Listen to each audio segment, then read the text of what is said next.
Dia 31 de outubro é o dia do Halloween, ou o Dia das Bruxas.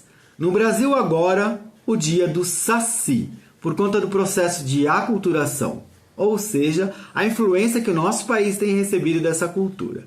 Eu já fiz um vídeo sobre esse tema, mas resolvi editar o texto, refazê-lo com mais informações culturais e psicológicas, porém mais longo também, mas assista quem tiver interesse na temática. Eu vou trazer, além do porquê da comemoração desse dia, as origens, o histórico, o pensamento simbólico, os arquétipos que são as forças e as sombras, em algumas lendas e personagens, incluindo os do nosso folclore e a relação com os comportamentos humanos. Meu maior interesse aqui. Eu quero lembrá-los que o instrumento que eu trabalho, ele também faz o mapeamento de forças e sombras do comportamento humano e ajuda no processo de desenvolvimento pessoal por meio da identificação do seu tipo psicológico, ensinando gradativamente e ao longo do tempo a lidar com seus pontos cegos e sombrios. Mas tudo novamente se você tiver interesse. Roda a vinheta.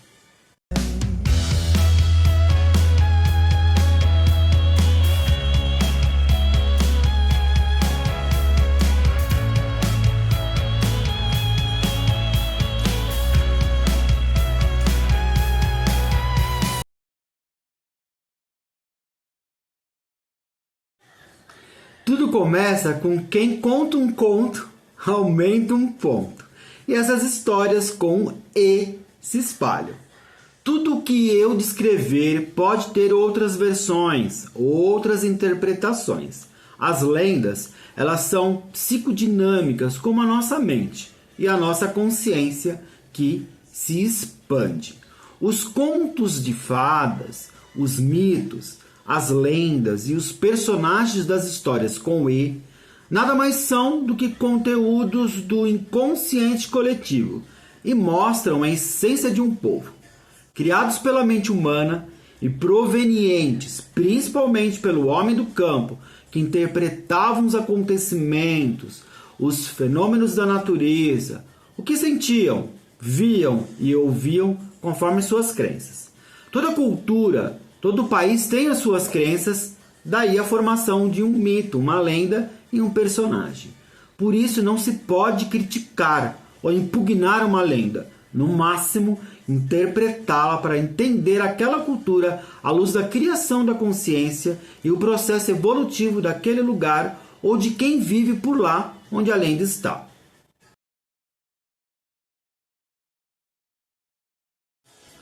Aos psicólogos cabem tratar de demandas patológicas quando essas invadem a personalidade ou uma sociedade de forma pejorativa, doentia, perversa, desqualificando, despersonificando-a, retirando do indivíduo ou dali a identidade do qual foram criados e estabelecido suas personas. Cuidar da lenda, das pessoas para entender os aspectos simbólicos e elaborativos é parte da saúde mental.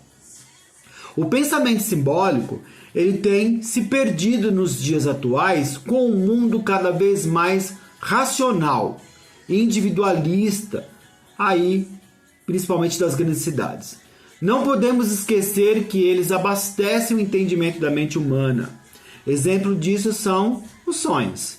Eles só podem ser entendidos usando essas mesmas metáforas. Esse recurso por meio de estudos analíticos e psicanalíticos, como eu vou fazer aqui. Porém, gente, de forma muito superficial, não é algo simples de se fazer. Entendam.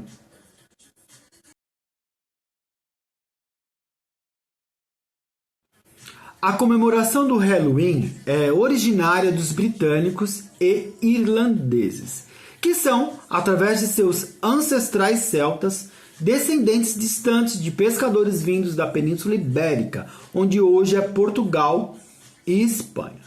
Temos descendentes celtas também evidenciados por marcadores genéticos em outros lugares do mundo, entre eles a Europa Ocidental e a Ásia Menor, onde hoje fica a Turquia.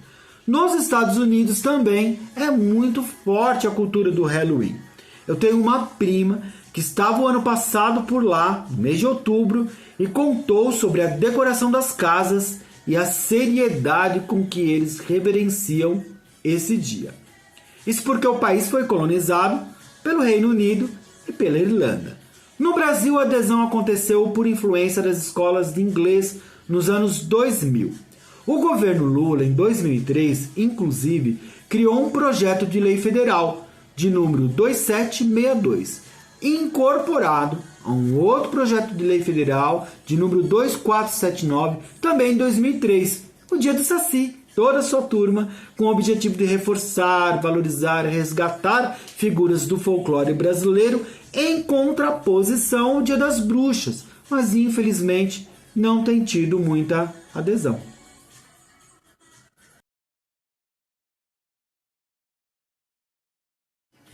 Na verdade, a gente já tem o Dia do Folclore, que é o dia 22 de agosto há muitos anos, desde a década de 60.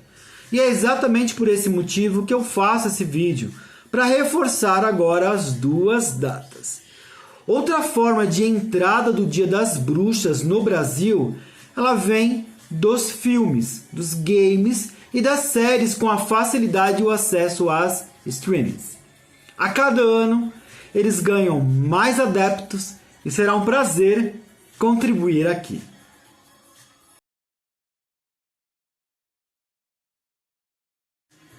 Criaturas aterrorizantes criadas pela cultura de um povo, pela literatura, filmes e séries, sempre despertaram a curiosidade e o nosso imaginário. Aqui, as lendas estão voltadas às crenças dos povos indígenas, africanos, a maioria escravizados, e a influência da cultura portuguesa, principalmente.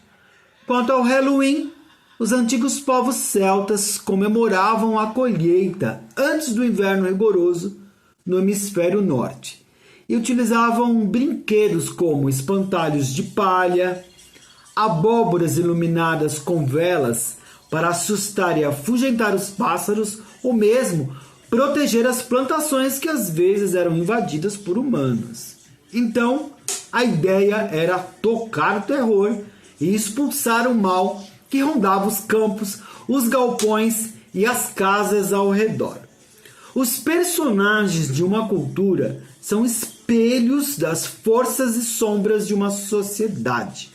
São a essência dos habitantes, são as suas personas, seus modos, suas características ao lidar com o cotidiano, utilizando as metáforas para se relacionar com a verdade e o real contido no imaginário.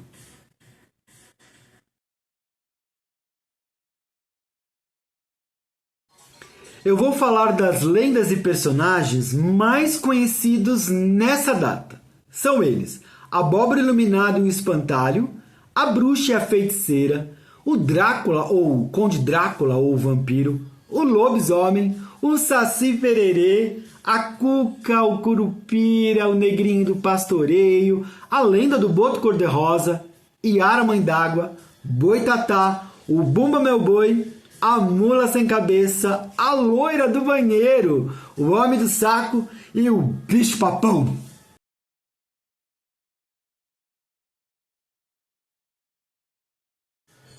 De origem irlandesa, chegou às Américas com a colonização dos Estados Unidos. A colheita nesse período no hemisfério norte é abundante dos mais diversos tipos de abóbora, mas é a abóbora moranga e a abóbora Halloween as preferidas. Após retirada da polpa, pode-se fazer as deliciosas tortas americanas, as pumpkin pie. Elas são usadas para fazer uma cabeça com velas internas para iluminar e espantar os pássaros devoradores das plantações. E assim deu origem ao maior símbolo do Halloween. Outros usam para espantar também os maus espíritos e as coisas ruins ao redor das casas e plantações.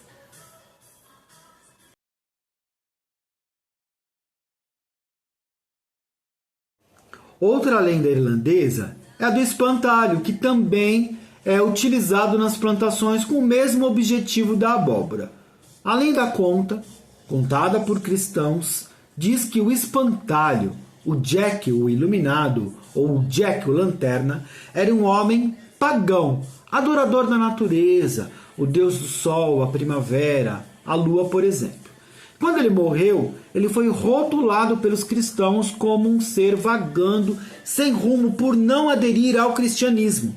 E assim, sem permissão de entrar no céu ou mesmo no inferno, andou vagando, sem rumo, sem destino, com uma lanterna feita de nabo. Alguns falam que era uma abóbora. Enfim, ele tinha outra crença e o quanto precisamos conhecer a cultura de um povo antes de julgá-la. Só assim teremos consciência das nossas sombras. Quando isso não acontece, quem vaga sem rumo é quem não iluminou a si mesmo e anda por aí sem objetivos de vida, sem um destino, projetando no outro seus medos e assombrações internas.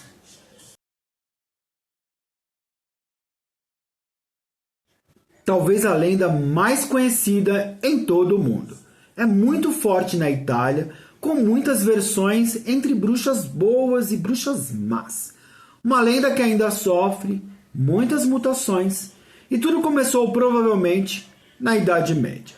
Muitos homens, a maioria mulheres, foram condenados por usar ervas medicinais e não serem da mesma religião ou fé dos inquisitores, juízes, políticos e religiosos da época. Outras histórias ou associações estão ligadas aos contos de fada, coligando uma mulher que não soube lidar com a sua sombra. Normalmente a figura da madrasta, a substituta da mãe, a amante, aquela que quebrou um casamento ou invejou a felicidade de um casal. A bruxa mora escondida, longe, no interior da floresta, afastada de tudo e de todas. Ela é invejosa, maldosa, perversa e interesseira. É amarga, joga gouros, é sozinha e tem interesse em saber quem ela é, mas de uma forma misteriosa. É carente. Já ouviu o termo louca varrida? A bruxa tem vassoura, mas provavelmente bate seus problemas para baixo do tapete. Entendeu? O problema é da outra. Ela é a louca varrida? Nós temos uma bruxa interna em certo grau, de acordo com a nossa consciência e interesse no autoconhecimento. O interesse em saber ou querer ser uma bruxa tem a ver com essa questão misteriosa da sombra e da mente humana.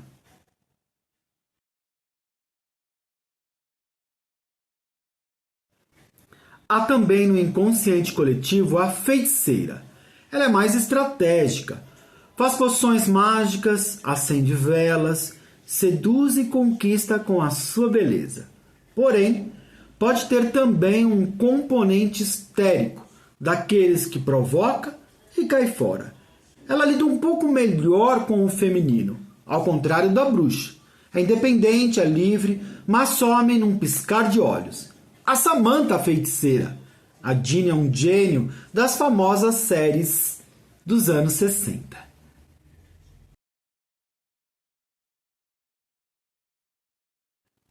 O Drácula foi inspirado no príncipe romeno Vlad III, o Empalador, que viveu de 1431 a 1476 na Transilvânia, na Romênia. Ele recebeu o título de Vlad o Drácula séculos depois, com o lançamento do romance irlandês. O Vlad III tornou-se conhecido por utilizar métodos cruéis contra seus inimigos, como decapitações, mutilações e empalar suas vítimas. Vlad III era um governante da Valáquia, na Romênia. Abandonado pelo pai Vlad II, foi entregue ao sultão Murad II como troca e garantia de fidelidade. Teve seus laços cortados com a sua família original, que o deixou marcando profundamente sua personalidade. Vlad III tornou-se um guerreiro e rei, Tinha muito jogo de cintura, um político ardiloso. Jogava conforme suas próprias intenções, um monstro sanguinário e completamente sombrio. Vlad III, o verdadeiro Drácula, era empalador, uma técnica que enfia uma estaca no ânus, preservando os órgãos vitais para que sua vítima morresse lentamente. Talvez daí a morte do vampiro com uma estaca no coração.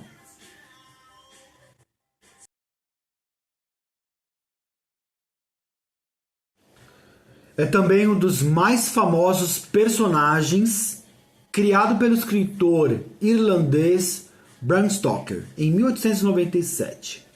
O personagem, o Conde Drácula, é sombrio, sedutor, conquistador. Se entrega ao amor de forma carnal, sem limites, sem freios, sem vergonha, sem pudor, sem escrúpulos e sem caráter. De corpo e alma e muito sangue. A mordida e o sangue é dado como alimento em troca da vida eterna. Ele tem os caninos desenvolvidos, morde e suga o sangue da vítima. Para a pessoa vitimizada, a princípio torna-se fraca, até se alimentar também de sangue humano. E quanto mais jovem, inocente, virgem a vítima for, melhor. Mais a vida e juventude, beleza, ela receberá. Sabe aquela pessoa que não reconhece suas próprias qualidades e inveja do outro? Ela pratica o vampirismo. Quanto mais talentosa, mais nova e melhor for a pessoa invejada, mais energia ela tira. Ela te usa, ela te deixa à mercê, ela é perversa. Depois ela te abandona à própria sorte. Assim é o vampiro e o vampirismo. O vampirismo, ele é borderline, na fronteira entre a sombra e a ausência de luz, as trevas. Por isso ele não gosta de sol.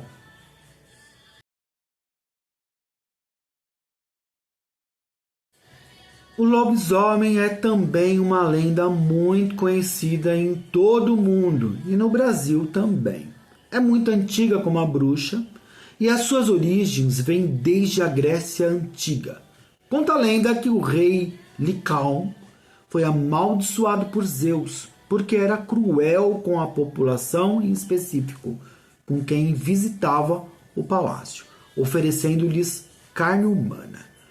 Para os portugueses, o lobisomem é um homem que vira lobo por trair a sua esposa, cometer pecados carnais, instintivos e sexuais.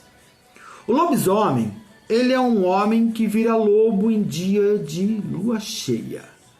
Todos nós temos luz e sombras, forças e armadilhas, consciente e inconsciente.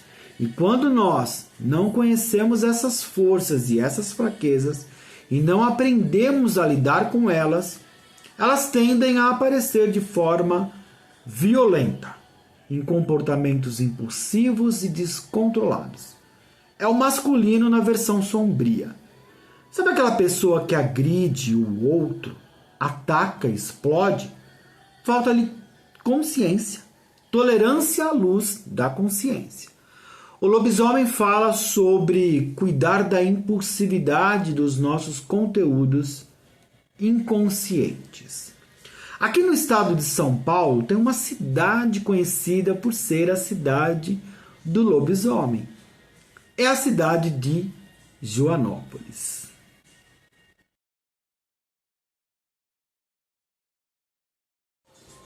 Ele tem origem indígena, africana e portuguesa.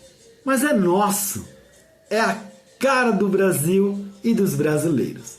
Dentro do perfil do MBTI, ele é um ESFP. Ele é um menino de uma perna só, foi escravizado, vive nas matas e florestas do nosso país. Próximas casas, tem muito dos erês, que são seres encantados e brincalhões, cultuados na África e no Brasil em religiões de matriz africana. O gorro vermelho, ele é de um ser encantado em Portugal, o lendário Trasgo, lá atrás dos montes. Ele mostra a importância de sermos descontraídos, espontâneos, entusiasmados, mas também cuidar da informalidade. Já ouviu o termo virado no saci ou saci passou por aqui? Ele tira as coisas do lugar, derruba tudo e não faz por mal. Ele gosta da liberdade. Ele foi acorrentado e perdeu a perna por conta disso. Então, deixa ele brincar, mas oriente. Nada de prender o saci, capturar o saci e colocar numa jaula, como eu já vi em contos por aí. Isso é racismo estrutural. E nesse sentido precisamos cuidar de mudar e não perpetuar esse tipo de comportamento.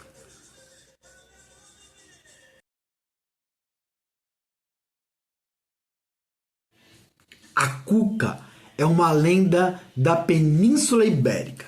Também é uma bruxa em forma de jacaré, muito conhecida na região sudeste do Brasil. Ela é muito vaidosa, tem seu espelho mágico e se acha. Quem assistiu o Sítio do Pica-Pau Amarelo vai lembrar da fala: lindona, lindona. Ela é arrogante, prepotente, mas também muito insegura. Ela rapta crianças que não obedecem seus pais.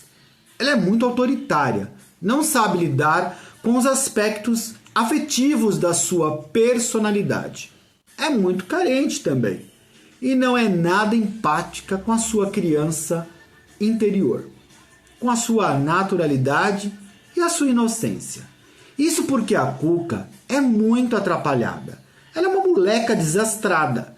Ela tenta ser má, raptando as crianças, mas na verdade ela quer resgatar os cuidados, as regras e a ordem que ela nunca teve desde criança.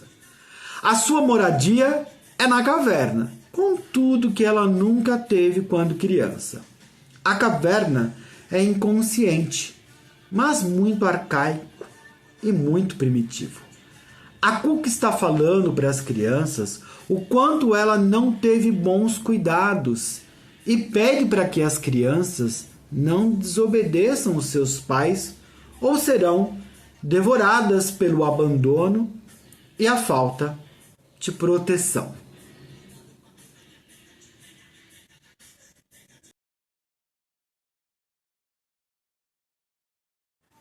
O Curupira é uma lenda das florestas do Brasil.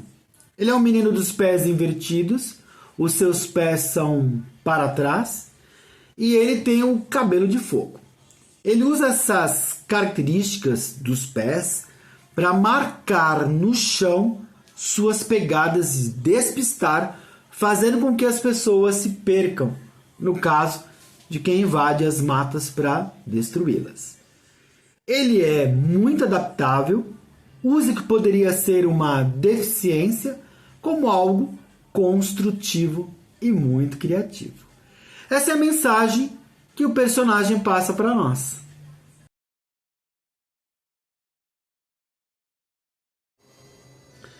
O Negrinho do Pastoreio é uma lenda da minha infância. Eu fiz um trabalho da escola quando eu tinha uns 11 anos, lá na quinta série. Era uma lenda gaúcha, um menino também escravizado que dormiu por passar muita fome, cansaço e maus tratos. Ele perde o rebanho por causa do sono profundo e o fazendeiro que o escravizou bate nele até a morte e o joga num formigueiro. Dias depois ele é visto pelos marianos no céu do Rio Grande do Sul, num cavalo alado, abençoado pela Virgem Maria. Eu nem preciso falar da lenda. A gente ainda ouve notícias sobre mão de obra escravizada ou trabalho análogo à escravidão e pessoas inocentes sendo utilizadas para esse fim.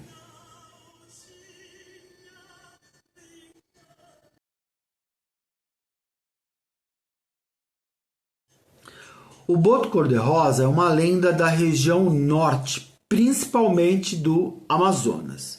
O boto ele é da família do golfinho e o personagem sai do rio em noite de lua cheia, vira um homem elegantemente sedutor, vestido todo de branco, incluindo um chapéu também branco para esconder a narina na cabeça, e engravida uma mulher. Depois volta para o rio. Quem na região nunca ouviu falar que a criança é filho do boto? Conta-se aos pais e filhos que foi seduzida pelo boto cor-de-rosa. A interpretação da lenda é o homem, pai da criança, que não assumiu a sua paternidade, a responsabilidade no registro e na criação do seu filho.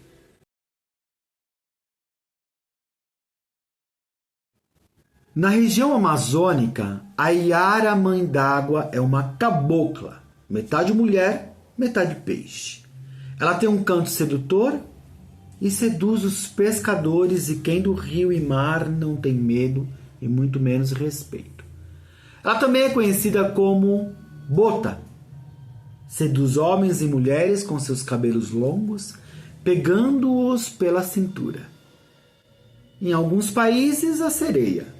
No Rio São Francisco, a erosão provocada na região é feita pela avó d'água, que derruba os barrancos dos rios, atolando os barcos que navegam por lá. Ela também tem um pouco desse processo sedutor, o feminino em sua forma sombria, misteriosa e desconhecida. Há quem diga que devemos ter o cuidado e o respeito ao entrar nos rios e mares, fazendo o sinal da cruz para não ser capturado pela Iara Mãe d'Água. Linda, bela, mas muito traiçoeira. E se perder no mar inconsciente, sem fim e distante da terra. Se for capturado, pode desaparecer. Na verdade, vai morar com ela para todo sempre.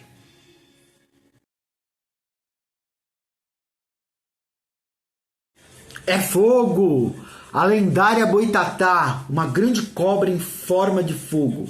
Ela castiga quem destrói as matas. É conhecida na região centro-oeste e no Amazonas. A boitatá ofusca as pessoas com seu olhar, ou o boitatá. Dizem que também se transforma num pedaço de pau fumegante e atinge diretamente quem bota fogo na mata. Não mexe com a boitatá! O fogo vai atingir você, e ela com seus grandes olhos fumegantes, brilhantes e penetrantes, vai atacar feito cobra. O fenômeno é explicado pela física. Trata-se do fogo facto, que parece assombração. O fogo ocorre sobre a superfície dos pântanos e lagos.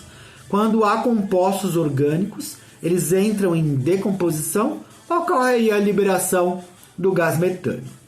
É ciência, mas aqui o exemplo dos aspectos simbólicos acontecendo quando não se tem a razão, ou mesmo a gente dá vazão aí à imaginação, exercendo as coisas por um outro viés, o simbólico. Lindo, né?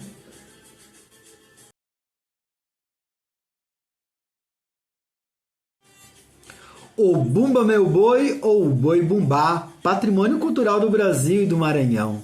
E poderia ser também, no dia 31, o dia do Bumba Meu Boi, por que não? É um jeito dos escravizados não serem pegos pelos seus senhores, já que cuidavam do gado e queriam comemorar o carnaval ou outros momentos de festas e não podiam.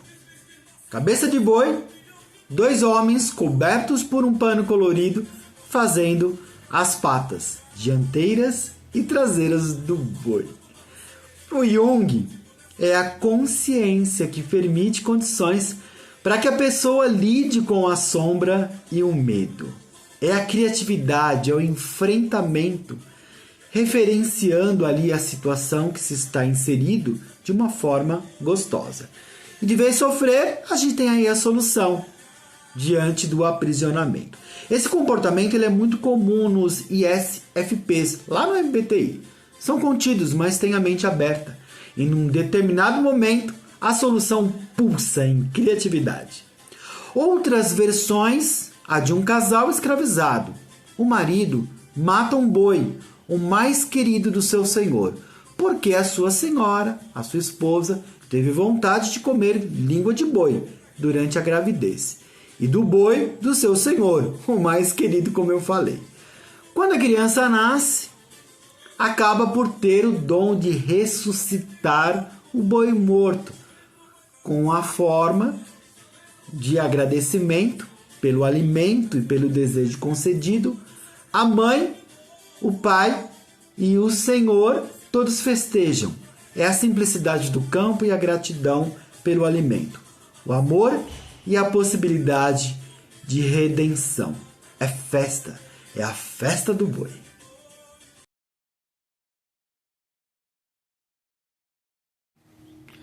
Vai se envolver intimamente com um sacerdote, um frade, um padre, um seminarista?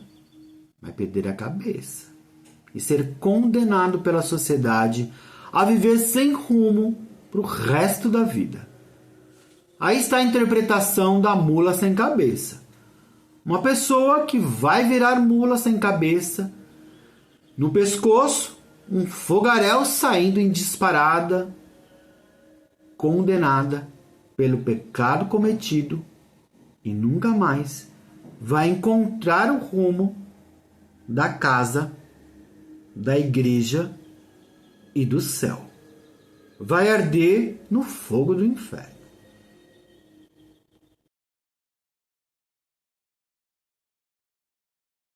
A loira do banheiro, a lenda muito conhecida aqui na cidade de São Paulo. A loira do banheiro era uma bela e vaidosa garota, egocentrada que não queria saber de estudar. Ela vive lá no banheiro como a murta do Harry Potter. Ela cabulava as aulas, passava horas e horas na frente do espelho, escovando os seus cabelos. Só que num determinado momento, ela vê um vulto no espelho. Sua sombra, ela se assusta, escorrega, cai no chão, bate a cabeça e morre. Ela vive na privada, onde só existe o lado desprezível e aparece de vez em quando para tocar o terror. A lenda diz sobre cuidarmos do nosso eu interno, equilibrando com o externo. Cuidado com o excesso de vaidade, o orgulho. Dizem ainda que se você degradar a escola, chutar a privada, ficar no banheiro muito tempo, ela aparece para te atacar e expulsar você do banheiro. O banheiro é só dela.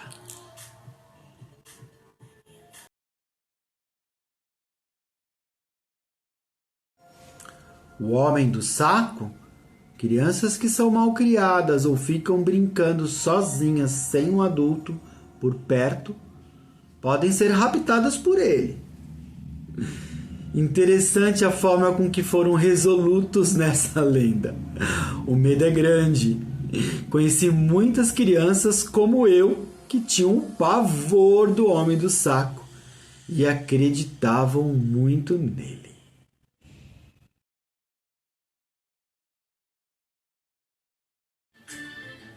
O bicho-papão, em alguns estados, é o tutu-marambá. Ele mora debaixo da cama, devora crianças que não obedecem aos seus pais e quando são chamadas para dormir, vá dormir. Quando eu era criança, eu sempre dava uma espiadinha debaixo da cama para ver se o bicho-papão não estava escondido por lá. Eu dava um grito antes ou fazia bu. Meu pai me ensinou a lidar com o medo fazendo bu para os meus fantasmas. Segundo ele, os monstros também se assustariam comigo. Não custa ser precavido, né? Afinal, eles existem sim, no imaginário de cada um de nós. E só cuidando dos nossos medos, aprendendo a expulsar ou conviver com eles, é que poderemos seguir adiante. Até mais! Dá uma olhadinha na descrição, tem muitas dicas lá.